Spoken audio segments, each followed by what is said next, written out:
Good day. Welcome to the Cory Morgan Show. This is my weekly opportunity to bend your ear, tell you about the issues that are important, the issues that are breaking, or sometimes just the issues that are funny. And of course, lend my opinion and interpretation to all those news issues and items that are coming up.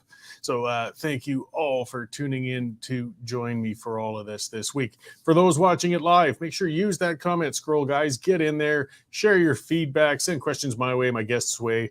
As I always kind of like to remind you and warn you, I won't necessarily read them all out, but I do read them all. I see them there while I'm doing the show, and I get some great feedback on there. So by all means, use it and stay civil with each other, though. I've seen some great discussions in the comment thread, and I've also seen some pretty harsh ones. You know, the internet and threads and anonymous discussions are the most special of things. That my wife, Jane, she's been suffering from an illness for quite some time. And either way, it's a very serious thing. She's doing okay. But there's an internet, group on Facebook where they've been discussing support for each other. People who are suffering from that same condition, and lending help with each other. And apparently, that group blew up with a whole bunch of infighting. Even health groups where you're lending each other support, people still manage to get at each other's throats. It's pretty sad, actually. Social media is such a great tool, such a great means of communication. But at the same time, we manage to sometimes turn it really negative. So let's again, we can rant, we can complain, we can do a lot of things. We just don't have to cross those barriers and rip at each other to the point of splitting apart and getting unforgivable. Though, of course, I am talking about splitting the country up quite often, but that's a separate issue altogether. I'm going to start and get into a little why I get upset with this country. And it is that this 8 years now, Prime Minister Justin Trudeau. Yes, he's gone to India again. He went to another summit. So after days of awkward moments, missed events, lost opportunities, Prime Minister Justin Trudeau's trip to India for the G20 summit mercifully came to an end. Oh, except it didn't. To add insult to injury, the political gods decided to have Trudeau's plane breaking down to leave him stranded in India for 2 more days. If years of Trudeau's inept diplomacy weren't enough to convince the world of Canada's irrelevance on the world stage, the nation's inability to get its own prime minister back to Canada drove the point home. No, Trudeau isn't personally responsible for the upkeep of the airplanes. It would have crashed years ago if that was the case. But the confusion caused when the plane broke down showed how Canada just isn't a nation to be taken seriously anymore. I mean, how many developed nations would find themselves utterly crippled for days trying to find alternative transportation for their leader in the case of a malfunction on a plane? Now, Justin Trudeau, he's long had a cold relationship with India's Prime Minister Modi. He was snubbed by Modi during his catastrophic 2018 trip to India, where he made international headlines with his ridiculous dress-up games, and he got a frosty reception from Modi during this latest trip. And after much arm-bending, Trudeau did manage to get a 10-minute informal pull-aside meeting with Modi. He then used that time to lecture Modi on foreign interference. In other words, he wasted Modi's time on an issue that really isn't pressing to him right now. For a reason yet to be disclosed, Canada just paused negotiations with India on trade negotiations, giving India a figurative middle finger just days before a world summit they were hosting. It didn't exactly warm the waters before Trudeau's visit. Modi had many extended and private meetings with leaders from other countries during the summit. They discussed important trade and global affairs issues. India is a huge and growing economy. Nations are eager to develop relationships with that country. Aside from Trudeau, that is, who seems to go out of his way to antagonize them. Still, even if Trudeau didn't manage to make any progress with India on the trip, he had some important interactions with the leaders of the other 20 nations at the summit, right? Well, no. Aside from some photo ops with some other leaders, including an awkward one where it appears President Biden is chewing Justin out, Trudeau doesn't appear to have had any formal meetings with other leaders while he was there. The press, even the Canadian press, were curious, and they're pretty blunt when they asked Trudeau, well, what did you accomplish during this summit?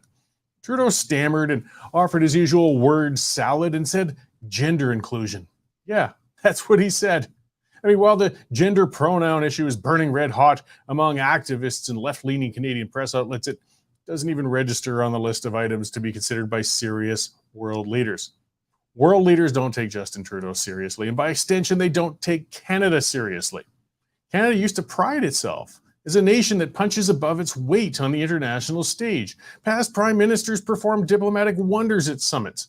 Our military was respected as a peacekeeper, and our resources, both human and natural, were high in demand. In 8 years, Justin Trudeau has wiped out all of that international goodwill on every front. Trudeau can't leave the country without embarrassing himself, and of course us. From being chided by the Australian Prime Minister when he tried to turn discussions to his socks, to his awkward attempt at a three-way handshake in Washington, to his improv karaoke party during Queen Elizabeth's funeral, to his hot mic moment where he was caught tittering like a schoolboy and gossiping about then President Trump. Trudeau has consistently proven he doesn't have the depth of intellect or character to be a player on the world stage. Who can forget Xi Jinping chewing out Trudeau on the floor of a conference just last spring? Or other conferences such as a recent G7 one where Trudeau was literally standing on the outside looking in as leaders conferred. Serious leaders won't dedicate time to Trudeau beyond quick poses for pictures, and it shows as he's incapable even lining up meetings with them now. This is harming Canada, as we need international relationships to continue supplying our resources in what is a competitive global environment. Canada needs a leader with depth and gravitas on a world stage. Whenever Trudeau's term as a prime minister comes to an end, Canada's going to have a mountain of damage to repair. I mean, the domestic economic mess created by Trudeau is going to take decades to undo. But the international damage he's done to Canada's reputation might take generations to get over. I'm sure you all remember once upon a time, people made a point of proudly displaying a Canadian flag on their backpacks or suitcases when traveling overseas. Now they're more likely to kind of keep subdued about where they come from, unless they find themselves having to answer embarrassing questions about how this nation allowed itself to be governed by a fool for so long.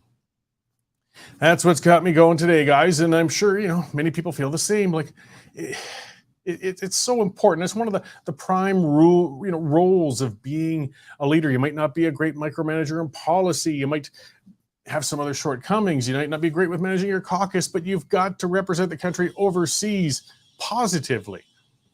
He has never managed to do that, and in fact, he set us back. If he could part with Jolie long enough, maybe he should just keep sending her to go over there and deal with foreign affairs. I don't know how much longer he's going to hang in there. I really don't. But he doesn't seem to be prime to give up yet. And this is a country that's getting crabbier and crabbier. I mean, the Liberals are swirling the toilet in the polls. They are lowest they have ever been since becoming elected. He needs something big to turn things around. The cabinet shuffle didn't do it. There's no policies looming that look like they're going to change his fortunes right now. He's in London at a caucus retreat where even the state broadcaster has mentioned that caucus members are getting pretty nervous and they might, there's the difference between Liberals and Conservatives, they might start speaking up and asking Justin Trudeau to try and account for himself or even perhaps step aside. Now, Conservatives, we never hesitate in asking our leaders to step aside. In fact, we're often too eager to do so. I think maybe finding somewhere in the middle between that blind lemming-like following that Liberals seem to do with their leaders and the prickly, ready to throw our leaders under the bus attitude of Conservatives and get good government. Somewhere in the middle is the better way to go, I guess. I mean, people always say that, but there's some truth to it. Either way, we'll see. We'll see what comes out this weekend. He came bearing gifts. He showed up in London, Ontario with an announcement of housing money for them, 60, 70 million, something like that. But the bottom line was this was money that was actually already announced long ago. He's just re-announcing it. So, I mean, he can't even come up with new things to try and turn his fortunes around. He just keeps rehashing old ones. And I tell you, we've got a scary economic outlook ahead of us. Something I tweeted recently, if on one of my other playgrounds besides doing these shows, is on Twitter at Cory B. Morgan. It's one of my favorite places. Plus, you're going to find the shows there. We can't get on Facebook, things like that. But, it was something that's looming and we aren't hearing enough about. I've heard some business groups and others talking about it, but there's the CERBA loans. Those are the loans given to small businesses, and they were very generous ones during the COVID lockdowns, right? Because, I mean, the businesses were crippled. They were terribly harmed. And these were loans that had no interest for a good period of time, and actually a large portion of them was forgivable if they were paid within a certain period of time. And hundreds of thousands of businesses took advantage of those very generous loans. The problem is, and I know that they've extended the terms on them once, by the end of this year, by the end of December, those loans, you're either going to have to be paid out in full or the forgivable portion is going to be added to it and the interest is going to start to be charged. Now, I honestly don't know. I mean, this is a credit on the government books. It's not so easy just to say, well, let's just forgive the loans or extend the terms or carry on kicking the can down the road. I understand why they aren't eager to do that, but we've got a lot of businesses that are hanging by a thread right now. And if they suddenly have that big debt on their books, they're suddenly paying the interest on it, you can bet a lot of them are going to say, you know what, that's it. We've been treading water for 3 years, 4 years with all of the misery of the pandemic and other pressures and challenges. We're going to pull the plug. You know, some of them are going to. That's all we need at Christmas time is yet another economic blow in a country that's been blowing pretty hard for quite some time. Those numbers coming out recently, I mean, our GDP per capita, we're embarrassingly lagging. We sit at, I believe, 52,000, and it's dropping. The United States, their GDP per capita, 71,000. Think about that, just south of the border. Now, I can go to Houston and buy a house for 300,000 that's really nice. Up here, you're lucky to get one for 600,000-700,000. Yet you are going at it with a dramatically reduced income compared to the States. Guys, we are in serious trouble in this country, and I don't think enough people realize it. So what's the government doing, though? What is our main leaders talking about? Well, we said, yeah, Tam, she showed her beatific face again on a news conference the other day, talking about, the COVID numbers are coming up. They just won't let go on this thing. Oh, dear people, be afraid, be worried. And sure enough, she was masked right up, as were the others sitting up there. They were all spaced out from each other. It looked like a conference from 2-3 years ago. She was saying, yes, it's time to dust off the masks. She's hinting the mandates are going to come back. She's hinting the lockdowns are going to come back. We can't afford it. We haven't paid for the last mess. We're not even close. A lot of the elements of our economic disaster going on right now is because of the whiplash effect of what we did to the economy in response to the COVID pandemic. Yet here we go. They're trotting out there. If even just these announcements, even if they don't impose more mandates and lockdowns and passports and all that kind of garbage, it chills the economy. It scares people. You're not going to invest. You're going to tighten up. We got people can't even get into houses right now. And what's Trudeau doing? Again, we keep talking about that. He got a memo himself. He knows that immigration is strongly pressuring the housing crisis right now. And it's not an anti-immigration thing. It's a pro-math thing. When we're saying, hold on, guys, tap the brakes, let's reevaluate. People can't get into homes right now. They can't afford to rent. They can't afford to get in. Your own Secretary of the Cabinet, Justin, told you immigration is exacerbating this and the numbers don't balance. We're building way fewer units than we will require to keep up with the immigration. Now we've got two options. We either have to build hundreds of thousands of more units a year somehow.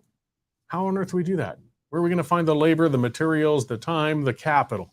We can't do it that fast. We do still need to buy them, but we can't do it that fast. Something we can do fast, though, is reduce the demand. And that means we have to take a serious look at immigration and how we got to cut it, at least pause and reduce it. Not to zero, no, of course not. That's ridiculous. But we've got to also realize how ridiculous it is to maintain the current levels. So, we've got a scary outlook coming up ahead of us, and a prime minister that just seems outright oblivious. I don't know what it's going to take for that guy to understand. I mean, it was a big discussion I did have on social media, because I still think, and I'm throwing that prediction out there, hey, I could be wrong. Wouldn't be the first time, that's for sure.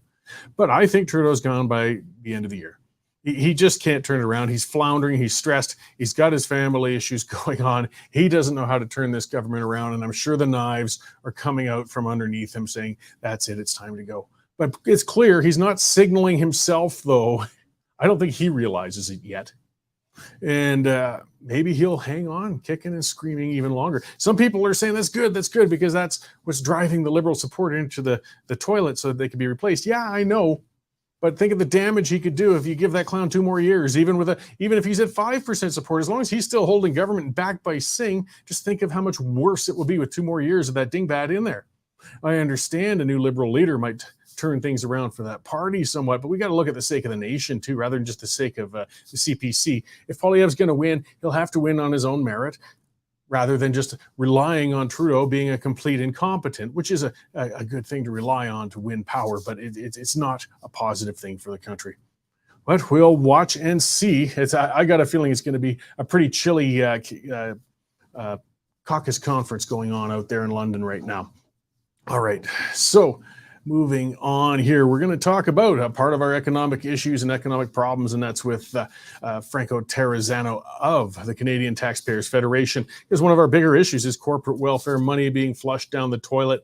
There's one that recently came up that is just kind of gross to even think about. And it's not huge in the numbers, but it's still the principle of it really stinks. So maybe I'll get Franco to explain that, and we'll talk a little bit more about corporate welfare further after that. How you doing, Franco? Hey, Cory. Great to be with you. I'm doing great. Oh, good. So, we'd heard about this before. There seems to be a push to make us eat bugs. We're actually paying for this? Oh, we sure are. Taste the crunch, everyone, because we're all paying for some cricket corporate welfare courtesy of the federal government. Now, you may have heard not too long ago that there was this big processing plant in London subsidized to the tune of almost $9 million for this cricket processing plant. Well, now the company says that only 10% of its crickets or its business is to use crickets for human food. However, we went through the government's own open data portal to look at some grants and contributions, and we found that the federal government has spent more than $420,000 subsidizing companies that directly turn crickets into human food. So we are subsidizing corporations, presumably for-profit corporations, to take crickets and to turn it into human food for your dining pleasure. Isn't that something? Well, and I know we're not a fan of corporate welfare in general, and I want to talk a little bit more about some of the bigger issues once we move along. But, in any case, at least if they could point to some demand, if they could point to a reason, I don't recall seeing people marching on the streets saying, please expand our cricket production. Please give me a bigger variety of bugs at the local supermarket. What is the motivation for the government to pump our tax monies into this? Yeah, no kidding, right? Okay, so the company that's received the most amount of subsidy since 2018, I believe they're pronounced NAAK, N-A-A-K. Anyways, they're producing these cricket energy bars for human consumption. They're producing steaks, sausages, falafels. Now, Cory, yeah, I thought falafels are made with chickpeas. I guess they're making falafels with crick peas.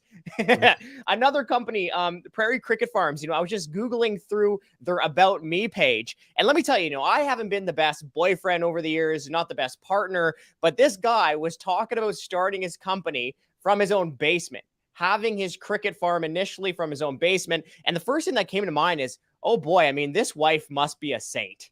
Could you imagine starting your own cricket farm in your own basement? But look, here's the thing, right? If you want to eat crickets, fill your boots. If you think that there's a market demand for cricket consumption, fill your boots. I don't think we should be subsidizing with taxpayers' money in the same way that we shouldn't be subsidizing McDonald's or Harvey's or Arby's or Pizza or take your pick. Cory, you can tell I'm Laurentian now because I'm saying pizza. Yeah, I know. It sounded foreign to me. Man, it's getting to you. I think you're due for a trip out west again. Well, I couldn't agree more. Well, let's get on to some of the bigger issues. The principles remain the same, even with small subsidies, but all the way up to the big ones. We've got that monster, and I'm certain you saw at the Parliamentary Budget Office estimates on the Volkswagen plants, and the apparent break-even date estimate is extended a little bit from their original one. 4 times longer than what the government was leading on. 4 times, folks. So the federal government and the Ontario government, but it's mostly coming from the federal government, is subsidizing 2 multinational corporations, Volkswagen and Stellantis, to build some electric vehicle battery plants in southwestern Ontario. The total cost of all of the subsidies to these 2 multinational corporations, $28 billion. Now, when they were cutting the ribbons and holding the press conference to announce their Volkswagen corporate welfare, you had politicians saying, oh, don't worry, folks, it'll all be paid back. Don't worry, within 5 years, the government will recoup the money. Not so fast. Surprise, surprise, you've been sold a false bill of goods. The Parliamentary Budget Officer's latest report from yesterday shows that the break even is 20 years from now. 20 years from now. And that's if it breaks even. Come on, we these things, that's being generous with the estimates and thinking that demand is going to materialize for these batteries and a market, and these companies are somehow going to do well out of it. They can't predict a couple of years ahead. 20 years, that's a pretty big stretch. Okay, 2 things to that, right? Cory, I think you nailed it right there. If is the big question here. Look, this federal government has never paid its bills on time. Okay, so the government, even this federal government saying, "Don't worry, we'll get enough revenue back in 20 years," is kind of like having that one uncle. We all have that one uncle at Christmas dinner trying to sell you his newest business plan and saying, "Hey, don't worry, you'll get your money back in 20 years." How about I just keep my own money? Thank you very much. But the second thing is break even in 20 years. Break even in 20 years. So we're going to get back to zero, maybe in 20 years. That doesn't sound like a good investment to me. But, I just thought of a third thing as well. And to the broader point here, right? I mean, 20 years, like, come on. I don't really buy it from this government. I think we're going to break even, if we could even say that, somewhere between 20 years from now and never. Yeah, I mean, again, it follows the same economic rule that you and I tend to follow. If there's demand for it, somebody's just going to build it on their own and they will profit, and good for them. Carry on. If it needs a subsidy this huge, that tells me there really is no demand for this product. So I can't see it turning around. Well, remember, they're using political incentives, the political calculation. They're not using market calculation. It's not their own money. They don't have skin in the game. What these politicians are trying to do is get reelected. And now let me give you some proof points. Where are these EV battery manufacturing plants going to be? Southwest Ontario, battleground ridings. Okay, so they're taking political incentives essentially to hand out almost $30 billion in corporate welfare. Now, another proof point here is, well, where are the opposition parties? Why aren't they speaking out? Where are the New Democrats, right? Where are the people saying, let's get the pitchforks and go after those greedy corporations? Well, now it's crickets when it comes to this corporate welfare. But not just the NDP, Cory. Where are the Conservatives, right? Where are all the representatives out in Alberta speaking out against this, right? You can barely even twin a pipeline that's already in existence without the company leaving in Canada. But now the government is handing out corporate welfare to the tune of almost $30 billion to these companies. And the Conservatives are essentially crickets on the sideline as well, right? Where is the party that is supposed to be looking out for the taxpayer? At least, like, that's the perception that they like to lead on. So remember, folks, this is not about economic calculation. They're not thinking about the economic incentives. They're just trying to get reelected, and they're trying to buy votes with your money. Well, I'm glad you brought that up. That's what some people actually are debating online, comparing it with, well, look, we bought you a pipeline out west. Look at the favors we did for the West. It's a pipeline nobody asked them to buy. They drove out the private investor that was going to do it in the first place. But it also illustrates with the Trans Mountain expansion, when a government plans on something costing this much, it always ends up costing that much. I mean, where's the Trans Mountain now? It started at $4.5 billion to purchase, and they're getting up $30 billion, I think.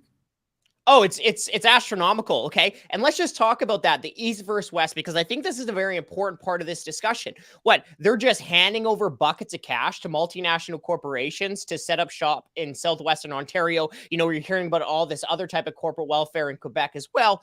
And what do Albertans get? What does the prairie provinces get? Well, you get a political system that chased away Kinder Morgan when it wanted to invest billions of its own dollars twinning a pipeline that's already in existence. Well, you had the government reject the Northern Gateway pipeline. You had the government move the regulatory goalposts on the Energy East pipeline. Then you got a carbon tax. Then you got a second carbon tax. Then you got a no more pipelines law. Then you got a discriminatory tanker ban.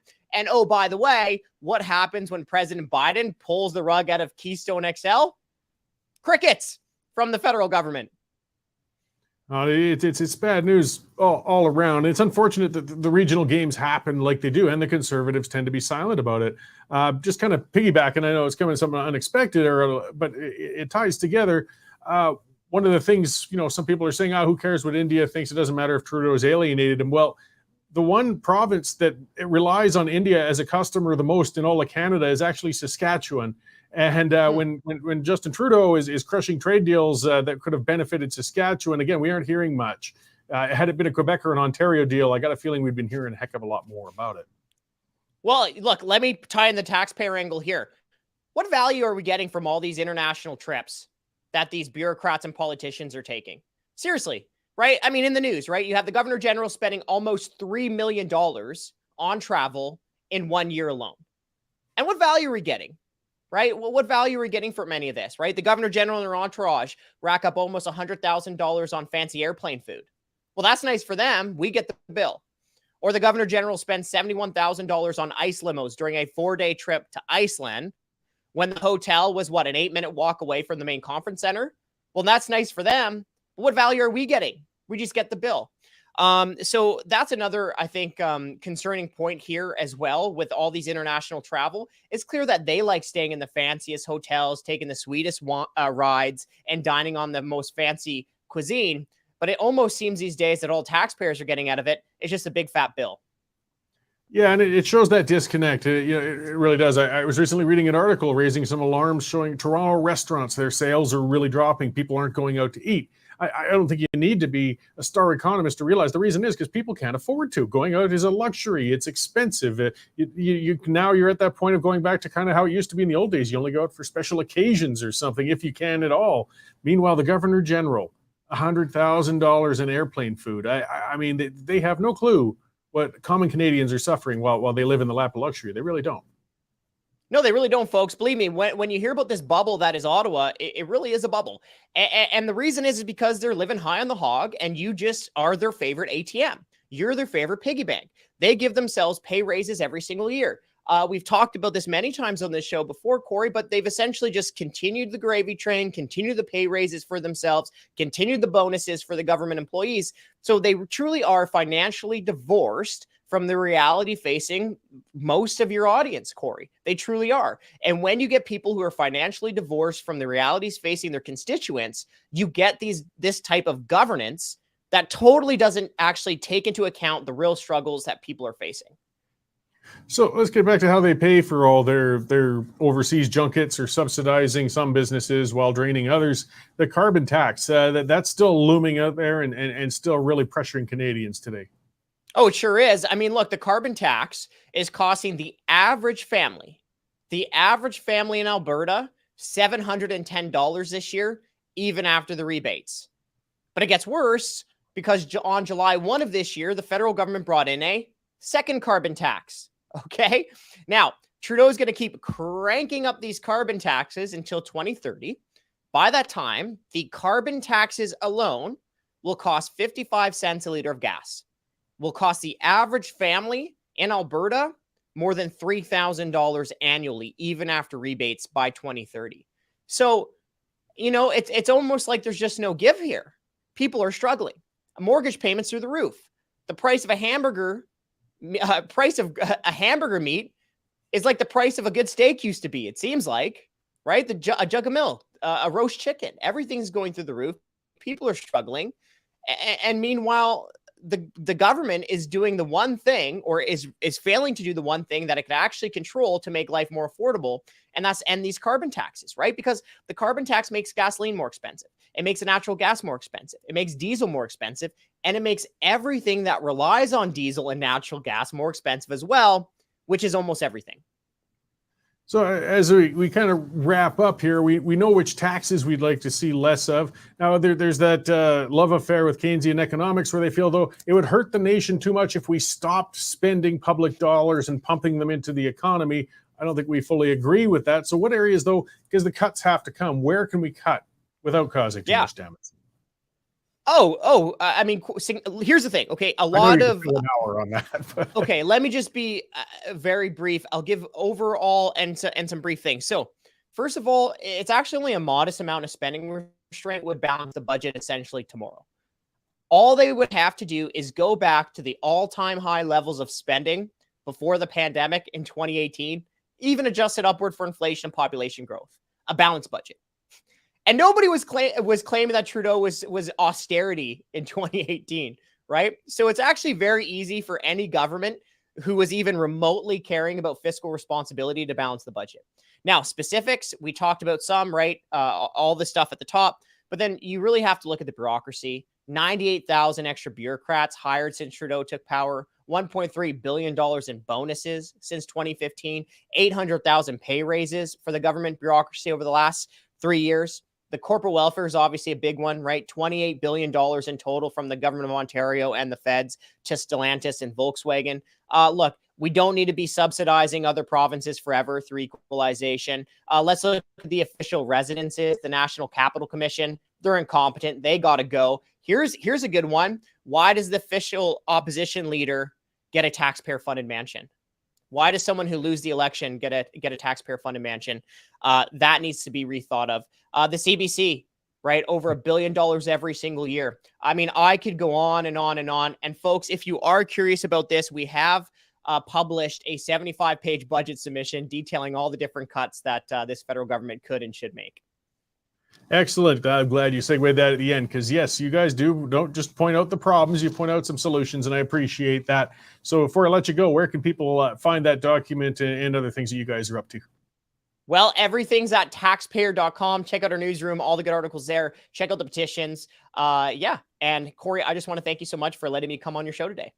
Oh, always happy to have you, Franco, even if most of the news is off and dire. At least you're exposing those things that are important, and I really appreciate the work you guys do. So I'll let you get back to digging through all those exciting documents, and I'm sure we'll talk again soon. Take care, Cory. All right, thanks. So I was Franco Terrazzano of the Canadian Taxpayers Federation. As you heard, yeah, he always has many answers and many things to point out. Well worth it. Check them out, guys. The Canadian Taxpayers Federation. Search them out. It's a good group. That's why I have them on that often. And yeah, it gets tough. One of the things I like is, as Franco pointed out, is we can be pretty partisan. And I see a commenter, Shirley Gervais, saying, it seems that the left wing, the right wing, they're all part of the same bird. You know, when we're talking about different parties, that is a frustration. It doesn't matter what side you are on with a party. In fact, it's more important to hold your own party accountable than the other one. You expect the worst of the other guys. So don't let your guy get away with being silent on these things. You've got to call them out. You've got to call out your member of parliament, even if they're a conservative one, or MLA, if they're UCP or Saskatchewan Party or whatever it is. You can't let them slide into the lazy world of just spending your way out of your problems, because they'll all try, and you have to hold them accountable yourself. It's hard. It's Mike at Freedom Honey. Always love seeing you guys. Yeah, save the bees, don't eat the bugs. Yeah, I'm still keeping my bees. They're finishing their mite treatment, and I'm not asking for subsidies for it. I'll raise the bees on my own. Just leave me alone. As will Mike at Freedom Honey. Check those guys out, actually. They do good work for veterans and things like that with beekeeping. But yeah, these subsidy wars, this constant taking of money from one place and sticking it in another. Look, guys, if you leave the market free, I know it sounds like I'm the ideologue, but there's truth to it. It will migrate. The capital will migrate. The labor will migrate. They'll go to where they're needed. We will be more functional and healthy for it. One of the things Franco hit quickly, on was equalization. You see, equalization, again, it's supposed to be this thing of balancing the country so everybody has equal services. I mean, we know it's a load of baloney. It's regionally loaded. It always benefits Quebec, no matter what, because they just keep giving them exemptions from the equalization formula. But the Conservatives won't speak up on that very loudly, because they want to keep everybody happy across the country. But how well has it been working? I mean, many of the provinces, if it's going to be a hand up, well, they've been collecting for 50 years. They still aren't up yet. How long do you keep tossing money to the kid in the basement before you say that's enough? You got to get a job. But you see, it creates that imbalance. It actually hindered people from migrating to the money when you take the money and move it to the people, which is an inefficient way to do it. I mean, we saw a lot of that when they were giving in the 90s preferential EI rates, all sorts of things like that to people in the Maritimes, whilst basically just gouging the hell out of Alberta while our economy was going strong. And listen, there were some fantastic Maritimers came out west, and people from all over the country came out west and worked in the energy sector. I worked with them all the time out there. But there was a whole hell of a lot more who sat around on their asses with a growing sense of entitlement, saying, well, I don't care if our local economy's crap. The country owes it to me to be able to make my bills and stay here. No, it doesn't, actually. It really doesn't. I get a bit of that when I see people talking about the prices of things up in the Arctic. I did 4 winters in the Arctic. This is part of why I'd rather be here doing alternative media than being in the oil field anymore. It was terrible. It was cold as hell up there. Very lucrative. But I mean, in the North Martin and Nunavik or some of those towns, you got Tuktoyaktuk. Yeah, things are really, really expensive up there. What do you expect? The access is limited to get up there. You can bring dry goods by barge in summertime, and the Dempster Highway is very narrow in winter. And then, of course, the ones where you got to fly in or only have winter access are even worse. But you know what? It's a choice to live up there. It's a choice. And you choose to live up there, you're going to choose to pay more for your goods and services. That's the way it goes. As long as we keep pumping welfare in to keep unsustainable populations sitting around up there, well, who are we doing a favor to? What are we doing? What are we doing? If they can't afford to sustain themselves, there's no industries, there's nothing going on. This is one of those things that gets me with people who support the reserve system, because when you get the smaller communities in the Arctic, it tends to be Inuit folks and others on isolated reserves up there. Okay, what's the end game? What's the long game for those little communities when they have really no resources aside from some sustenance, hunting and trapping? Trapping's long gone. They'll hunt some caribou to eat, and buy good on them by all means. But otherwise we're pumping up. The main employer is government. In other words, it's work for welfare, and the rest just get direct welfare. What do you see a generation from now? What do you see 60 years, 100 years from now in those communities? What's the point? Is it a little zoo? I know that sounds harsh, but it's the truth. Is it where urban people could feel good themselves? Look at these fine Inuit people we've kept up there as a little population that are holding tightly to their cultural norms, and it's important to us, as if you're preserving an animal population in an isolated area. It's kind of how it feels, isn't it? It's wrong, guys. I'm not saying kick everybody out of there either, but we've got to start getting realistic about how and why and how long we're sustaining some populations in areas that don't have the ability to sustain them. Not doing them any favors.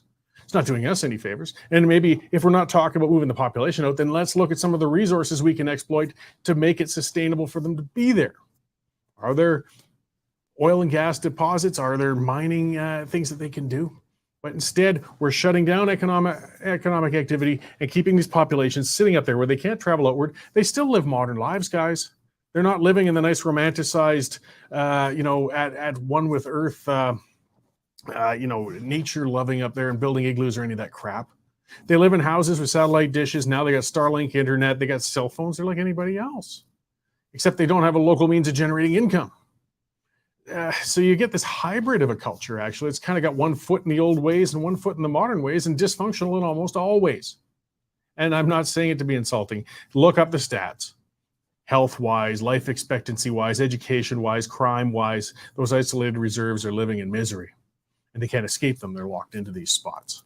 Either way, kind of a side rant. But I mean, we need a hard, unvarnished look at economic policies when we're going to bring them about. Don't talk about what you wish you want to see. Let's talk about what we can do. What's going to make things better? What's going to pay off? So pumping subsidies into electric batteries when nobody wants the friggin' things doesn't change the reality that nobody wants the friggin' things. What a boondoggle this is going to be. What a mess. $20 billion for something nobody wants yet.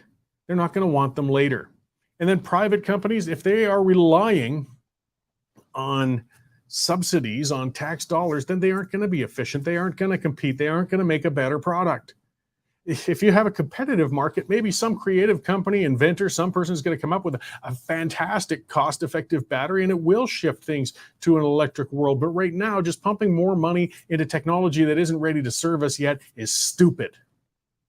But when we look at who we keep reelecting as a prime minister, we shouldn't be so surprised that some things are stupid.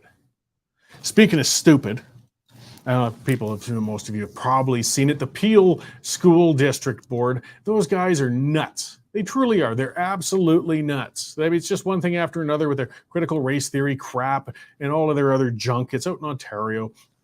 But this latest one that's come out, even the CBC, the state broadcaster, reported on it. They're yanking all of the books out of the school libraries that are older than 2008. Yeah. Like there's huge gaps left in the library shelves. And some of the books they pulled because they said they weren't diverse or inclusive enough. Anne Frank's diary has been pulled.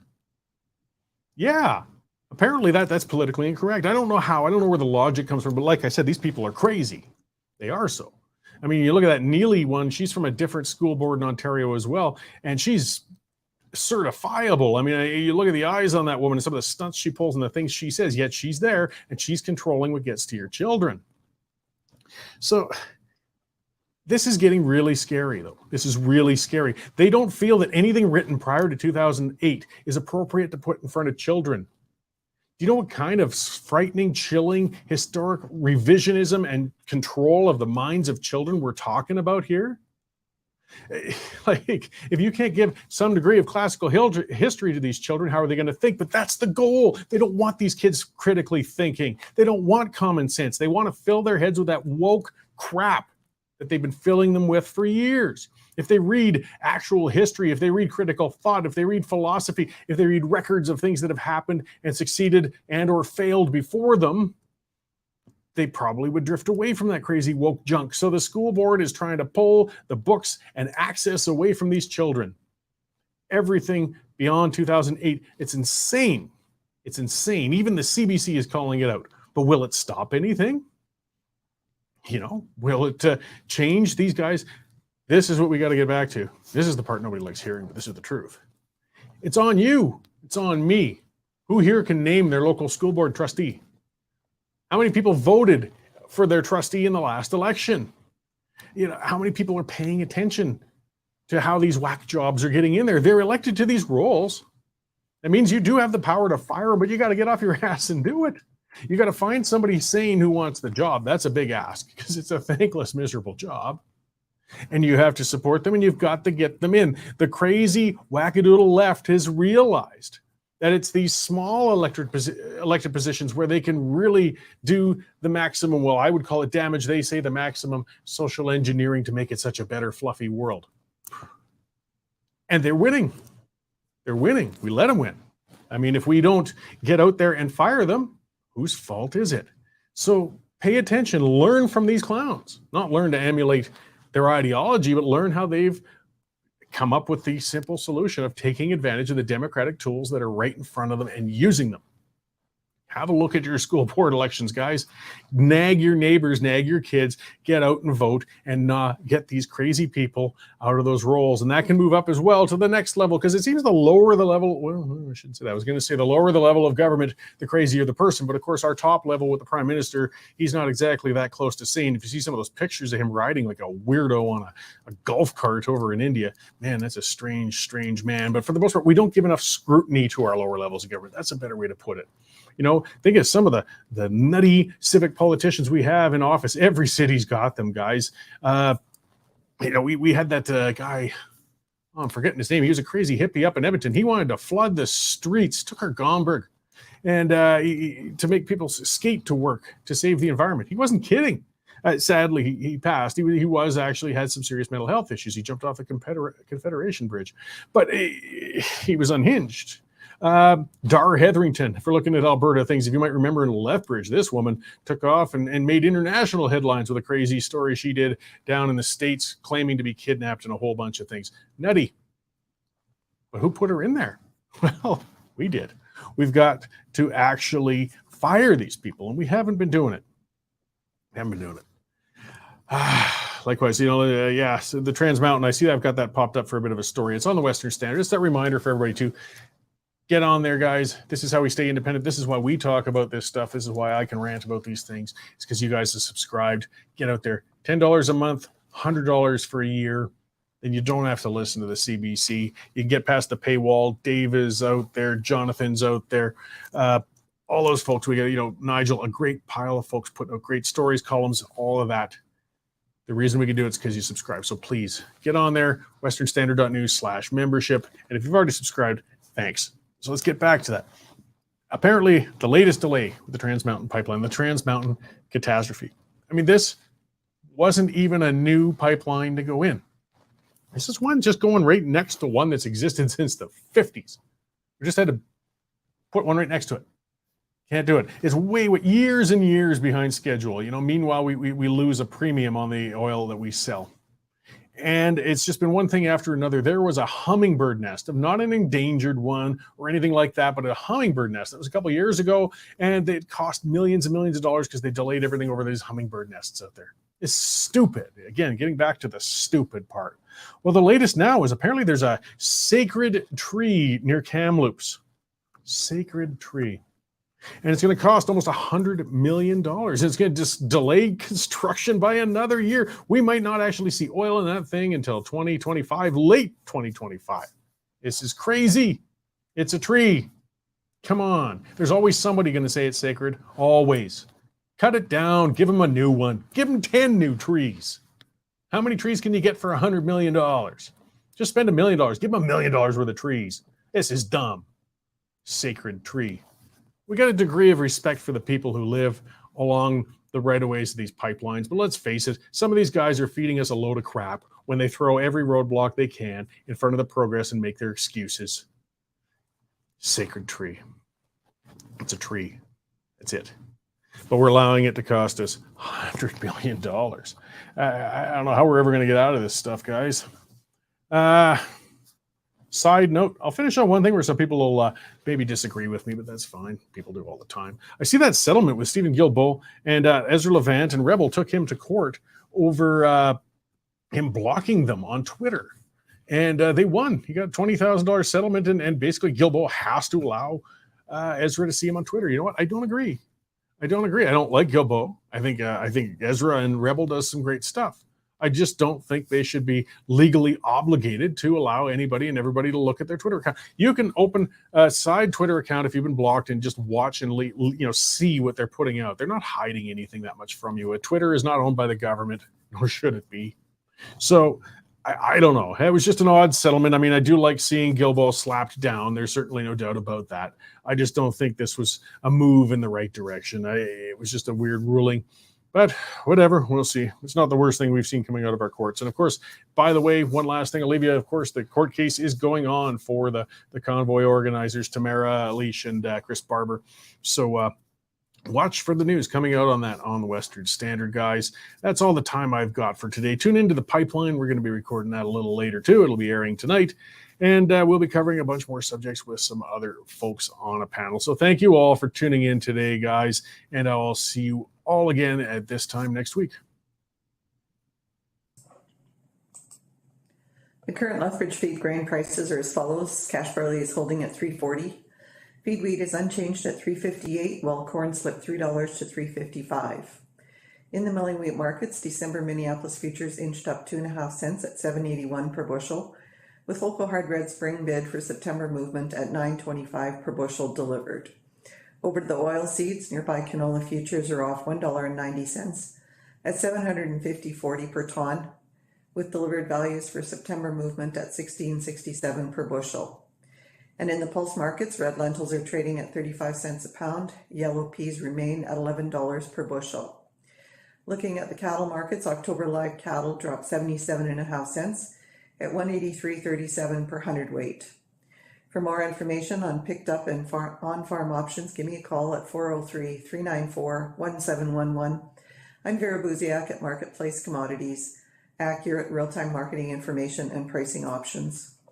Canadian Shooting Sports Association. Without the CSSA, our gun rights would have been taken long ago. These guys are on the front lines helping to draft smart and intelligent firearms regulations and legislation in Canada, and more importantly, educating the public about how we keep guns out of the hands of the wrong people. To become a member, it's absolutely worth every penny.